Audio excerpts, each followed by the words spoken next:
जय हिंद साथियों।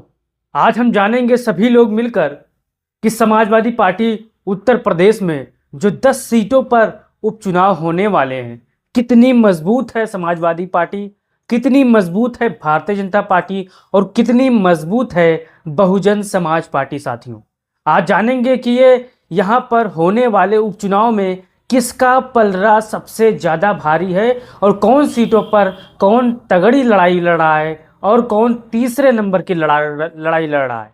आज सारी की सारी बात आपको बताएंगे। आप इस वीडियो पर पहली बार आए हैं तो चैनल को सब्सक्राइब करके बेल आइकन को दबा लीजिए। जैसा कि आप जानते हैं, उत्तर प्रदेश में होने वाले 10 सीटों पर विधानसभा के चुनाव होने हैं, उपचुनाव होने हैं। हर पार्टी अपने अपने हिसाब से तैयारी कर रही है। समाजवादी पार्टी लगातार गुप्त बैठकें कर रही है, लगातार सार्वजनिक भी बैठकें कर रही है, लगातार उनके नेता अखिलेश यादव हों, शिवपाल यादव हों, तमाम बड़े नेता हों, पीडीए के नेता हों, लगातार संघर्ष कर रहे हैं जमीन पर और टिकट बंटवारे में लगातार अपनी राय दे रहे हैं कि किसको कहां पर टिकट दिया जाए।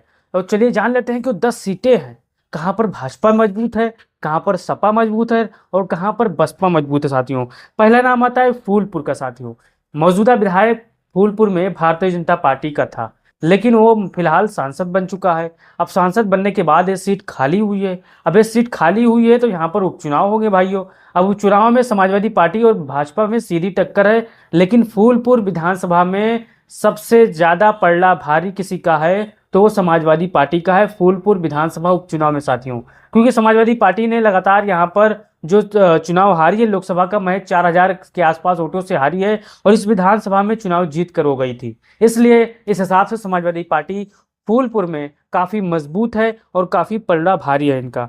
फिर दूसरे नंबर पर आता है कुंदरकी का। साथियों, कुंदरकी ऐसा विधानसभा सीट है जहां पर 60 से 65% मुस्लिम आबादी है और यहाँ पर समाजवादी पार्टी का पलड़ा और मजबूती से भारी है। क्यों भारी है? क्योंकि यहाँ पर भारतीय जनता पार्टी एक मुस्लिम प्रत्याशी की तलाश कर रही है। यहाँ पर मुस्लिम प्रत्याशियों को उतारने की फिराक में है, जद्दोजहद कोशिश कर रही है कि किसी मुसलमान भाई को यहाँ पर प्रत्याशी बनाएं और उसको टिकट दे देंगे या सीट जीत लेगी, लेकिन ऐसा नहीं होगा साथियों। क्योंकि भारतीय जनता पार्टी का चाल चरित्र क्या है, उत्तर प्रदेश का मुसलमान हुआ, उत्तर प्रदेश का अल्पसंख्यक हुआ, उत्तर प्रदेश का पीडीए यानी पिछड़ा दलित अल्पसंख्यक हुआ, सब भाली भांति जानते हैं। तो कुंदरकी भी समाजवादी पार्टी के पक्ष में है, यहाँ पर भी पलड़ा भारी है समाजवादी पार्टी का। फिर चलते हैं मझवा की तरफ।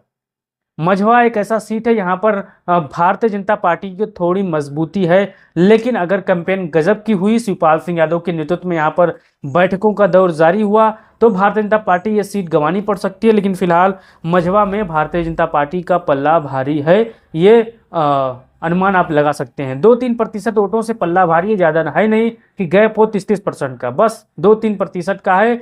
कहीं वोट अगर वोटर स्विंग हुआ, घूमा वोटर, तो यहाँ पर भारतीय जनता पार्टी के खाते से सीट छीन ले जाएगी समाजवादी पार्टी।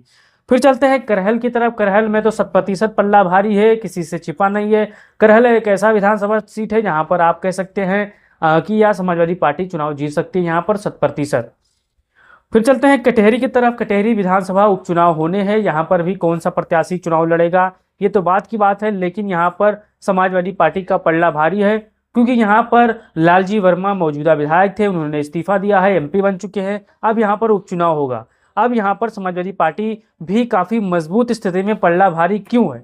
क्योंकि विधानसभा चुनाव में समाजवादी पार्टी ने इसी सब सीटों पर अपना मौजूदा जो वोट बेस है बढ़ाया था, इसलिए समाजवादी पार्टी को यहाँ पर अम्बेडकर नगर विधानसभा में जबरदस्त तरीके से जीत हासिल हुई है।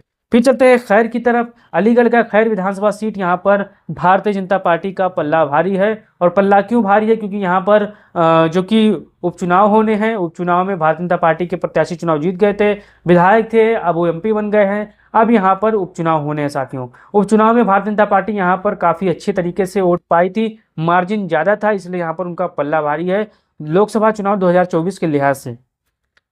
फिर चलते हैं मीरापुर। मीरापुर में आरएलडी का मजबूत पल्ला भारी है विधानसभा लोकसभा चुनाव 2024 को लेकर, क्योंकि आरएलडी यहाँ पर प्रत्याशी उतारती है तो यहाँ पर वोटरों की संख्या से कम स्विंग है साथियों। यहाँ पर 2 से 4 हज़ार के बीच में यहाँ पर डिफरेंट है। अगर समाजवादी पार्टी बढ़िया कैंपेन कर ले जाए, समाजवादी पार्टी के जो इकरा हसन है, हरिंदर मलिक हैं, इमरान मसूद हैं और तमाम पश्चिमी उत्तर प्रदेश के जानदार शानदार नेता है, अगर यहाँ पर कैंपेन बढ़िया कर ले जाए तो भी मीरापुर विधानसभा सीट समाजवादी पार्टी जीत सकती है। फिर चलते हैं सीसामऊ की तरफ। हाजी इरफान सोलंकी समाजवादी पार्टी के यहाँ पर विधायक हुआ करते थे, उनको षड्यंत्र में फंसाकर भारतीय जनता पार्टी ने सीट अभी उपचुनाव के लिए खाली करवा ली है, लेकिन यहाँ पर हाईकोर्ट में मसला फंसा है। अगर मसला यहाँ पर हल होता है तो समाजवादी पार्टी यहाँ पर को वॉक ओवर मिल जाएगा, समाजवादी पार्टी यहाँ पर चुनाव वैसे ही यहाँ पर उनकी सदस्यता बहाल हो जाएगी। तो सीसामऊ भी समाजवादी पार्टी के खाते में समझिए। मिल्कीपुर भी समाजवादी पार्टी के पक्ष में पल्ला भारी है, क्योंकि यहाँ से अवधेश प्रसाद एमपी चुन गए हैं 2024 में। और मिल्कीपुर एक ऐसा विधानसभा सीट है जहाँ पर समाजवादी पार्टी को बोरा भर के वोट मिला है, और मिल्कीपुर में जबरदस्त तरीके से समाजवादी पार्टी आगे की तरफ उठी है। भारतीय जनता पार्टी का यहाँ पर काफी पीछे 5-6% वोटों से यहाँ पर भारतीय जनता पार्टी पीछे मिल्कीपुर विधानसभा उपचुनाव में। यहाँ पर भी समाजवादी पार्टी का पल्ला भारी है। गाजियाबाद विधानसभा में भी उपचुनाव होने हैं। यहाँ पर भी जो सांसद थे अतुल गर्ग वो एमपी बन चुके हैं, और विधायक थे एमपी बन चुके हैं। अब यहाँ पर उपचुनाव होने हैं।